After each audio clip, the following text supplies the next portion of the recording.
வணக்கம். ஜாதகத்தில் இயக்கங்கள் 3 இயக்கங்கள் இருக்குது. சரம், ஸ்திரம், உபயம்னு. சரலக்னத்துக்கு 11ஆம் அதிபதி பாதகாதிபதி.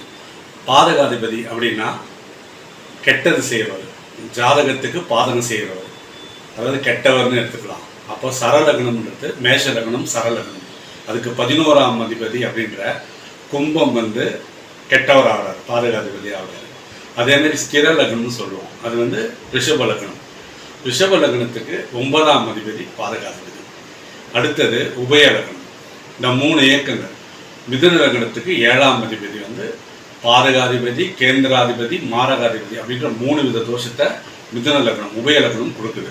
இந்த 3 லக்னத்தை எப்படி பார்க்கணும்னா, இந்த புக்கில் ஜஸ்ட் ஒரு உதாரணம் சொல்கிறாங்களேன். இப்போ இங்கே இதுதான் மேஷ லக்னம், இது சரலக்னம். இந்த லக்னத்துக்கு 11ஆம் அதிபதி இங்கே வருது. இந்த வீட்டுக்கு அதிபதி சனி 10ஆம் இடத்துல ஆட்சியாக இருக்கார். அப்போது இந்த 11ஆம் அதிபதின்றது பாதகாதிபதி இந்த வீட்டில் எந்த கிரகம் இருந்தாலும் அதை கெடுத்துரும். அதே மாதிரி இந்த வீட்டுக்கு அதிபதி சனி 10ல் இருக்கார் இல்லையா, அப்போ தொழிலில் அது பாதிக்கும். இது சரலக்னம். அதாவது 11ஆம் அதிபதி பாதகாதிபதி எங்கே இருந்தாலும் அந்த இடத்தையும் கெடுக்கும்.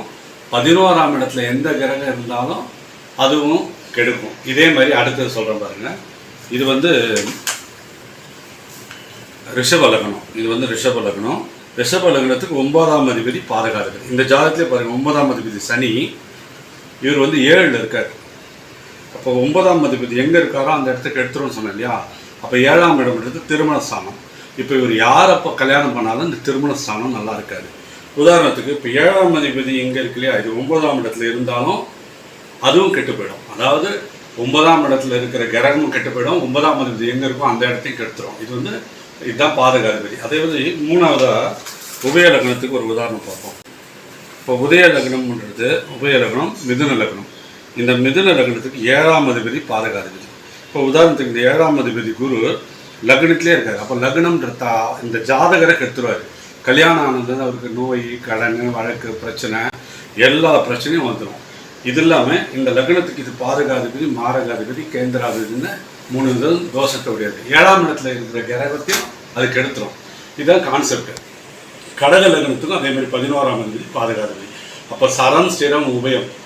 மறுபடியும் சரம், ஸ்திரம், உபயம். கடகம் சரம், சிம்மம் உபயம், சிம்மம் ஸ்திர லக்னம், கன்னி உபய லக்னம். அடுத்தது துலா லக்னம், சர லக்னம், விருச்சிக லக்னம், ஸ்திர லக்னம், தனுசு உபய லக்னம். அப்போ சரலக்னத்துக்கு 11ஆம் அதிபதியும், ஸ்திர லக்னத்துக்கு 9ஆம் அதிபதியும், உபய லக்னத்துக்கு 7ஆம் அதிபதி பாதகாதிபதி அப்படின்னு சொல்கிறோம். கெட்டவர்னு சொல்கிறோம். அது இருக்கிற இடத்தையும் கெடுத்துரும். அந்த இடத்துல எந்த கிரகம் இருந்தாலும் அது எந்தெந்த ஸ்தானமோ அதெல்லாம் கெடுத்துரும்.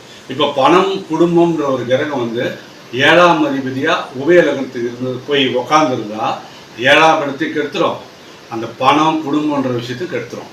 இதை ஜோதிடர்கள் பல விதமாக சொல்கிறாங்க.